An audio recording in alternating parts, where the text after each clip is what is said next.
Hey, what up? Welcome back to my channel. If you're new, welcome. How's your day going, your night going? I hope everything is awesome. So yeah, I'm still trying to figure out the whole filming situation I have going on. I've been trying to for months now. Sorry about that. This new room is so tiny, so yeah, I don't know. Like, I'm sure I'm gonna figure it out. Also, if the lighting isn't the best, I'm sorry about that. I need to buy a ring light. I haven't yet. It's a little pricey, so. But yeah, at least I'm back with my videos, which makes me so very happy because I just love doing this. I wish I could have this as a job. Like, that would be the best job ever. Okay, so tonight's video, because you're probably watching this at night because I release my videos at night, obviously, because, you know, spooky videos. Tonight I'm going to be talking about, actually reading some spooky stories because I just got this book and I want to go over the whole book with you guys. We're obviously not going to do this in one video. I don't know if this is going to be boring or not. I hope not, but I'm just so excited. That's the whole reason why I got this book, to, you know, read it with you guys so we can read it together. So yeah, it's 15 real American horror stories. Sorry, ghost stories. And yeah, I hope you're excited too because I'm just, can't wait. I don't know how many videos I'm going to make on this book. I haven't read it yet, but I heard it's pretty creepy, spooky, ghosty. So yeah, I'm excited for that. Before we get started though, I just want to say that if you're new here, I'll post new videos every week, and now I can say that proudly because I'm trying my best. Like, I've been working so much, but I've been trying my best to keep up with my videos. And yeah, I always say that you should make time for what you love, and last year that is not what I did. I just overworked and didn't give my channel the attention it needs. So, yeah, if you just subscribed, welcome to our little spooky bell fam. I know I keep saying this in all my videos now, but I opened an online shop, a Etsy shop, and my goal is to sell like a bunch of spooky items, not just jewelry and stuff. Which, by the way, that's available on my Etsy shop. It's a little amethyst and skull, that's big. Bracelet that I just absolutely love. If you want that, you can go ahead and go to my Etsy shop and get it. The link will be in the description below. Also, please push the like button if you enjoyed this video. And now if you want to hear those spooky real American ghost stories, just go ahead, turn off your lights, and stick around.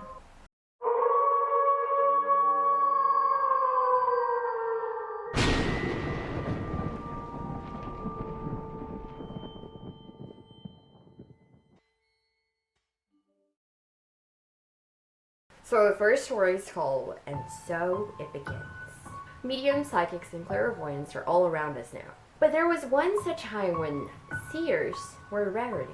There have always been old wise women and people who had strange episodes. But it was in the 1850s that the Fox sisters inspired the spiritualist movement through their public seances. And more people came to believe in spiritualism.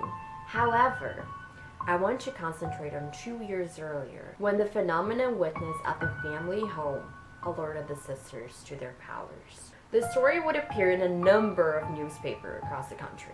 The ghost hall arrangements, which have for some time astonished the good people of Hydesville, I don't know if I'm pronouncing that right, Wayne County and surrounding neighborhood, continue to be the wonder of the day. It seems that the mystery had been heard for a considerable length of time. On the night of the 30th of March, the knocking was much louder than usual, and the family were suddenly awakened by the terrifying sight of a young lady in dwelling who declared that the cold hands of the ghost had been drawn over her face. The neighbors were called in, a consultation was had, but fear and alarm were visible on every countenance. All awaited the mysterious sounds. The young lady who had received the special attention of his ghost ship still remaining on the bed. Soon the rap was heard, and the hairs of their heads just went up. Finally, the ghost was told that if he really was a spirit, to rap 3 times.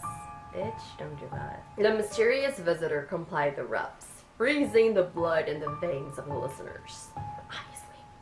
Other questions were asked and answered in the same way. The spirit informing his audience that it was murdered and that the body was underneath the ground. It is said also that it communicated the important fact that universalism,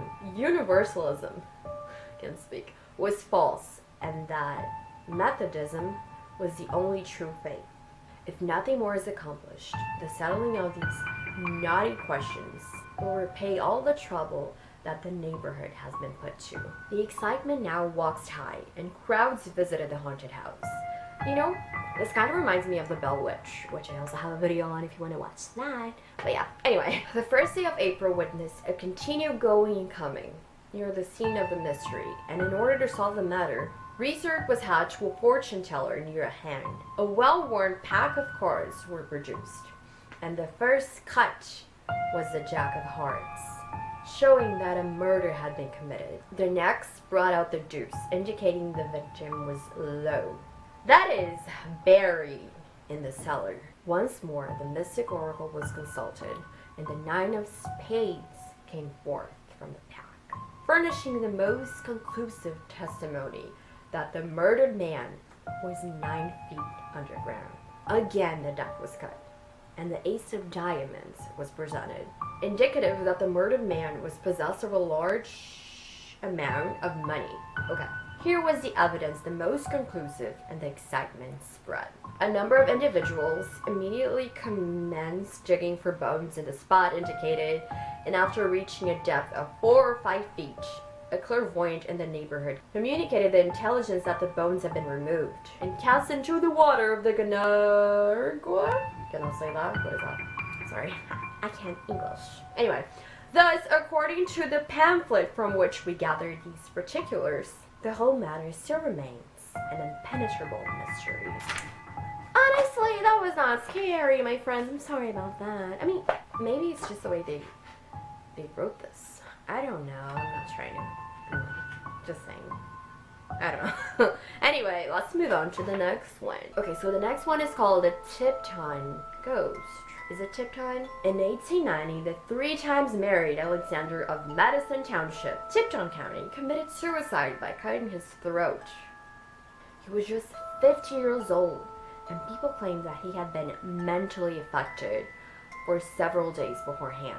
His widow, Mahala Groover, was in no fit state to continue the lease of their farm. So in 1892, it was leased to the Diamond Plate Glass Company. Night and day, drilling was carried out by crews who had traveled from outside the county and did not know of his suicide. For several nights, just before midnight, a strange form manifested near the engine. From there, it would go to the derrick and mysteriously disappear. Of course, this caused alarm among the men, and the neighbors were called upon to witness the scene. To their surprise, at midnight, there appeared Alexander, holding a razor in his hand, and with blood streaming out of the deep, ugly gash across his throat. Yikes. The specter was as real as if Alexander just stood there before them when living. The ghost so frightened the night crew that the men abandoned work, and the company agreed that the drill should only operate in the day so as not to disturb the spirit of Alexander. Okay, that was a little scary. Just remember, you guys, that these stories are said to be true. Not saying it's not, just saying that it is said to be true. Anyway, hi baby. Okay, so the next and last one, because I don't want to make this video too long, is called Giant Ghost of Benton. On September 13th, 1896, the Philadelphia Press wrote about a fascinating case of a ghost at Benton, Indiana, witnessed by many people from very credible jobs and positions in society. No one could provide an explanation for the strange sightings.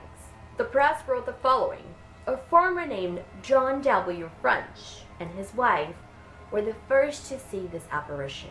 They live in the country near Benton and were driving home one night from a neighbor's. The road passed no church, moss-covered and surrounded by a graveyard, filled with bones of hundreds who once tilled the soil in the locality. 10 years ago, an aged man who lived alone not far from the old church and visited the graveyard almost daily to pray over the resting place of some relative was foully murdered for the store of gold he was supposed to have hidden.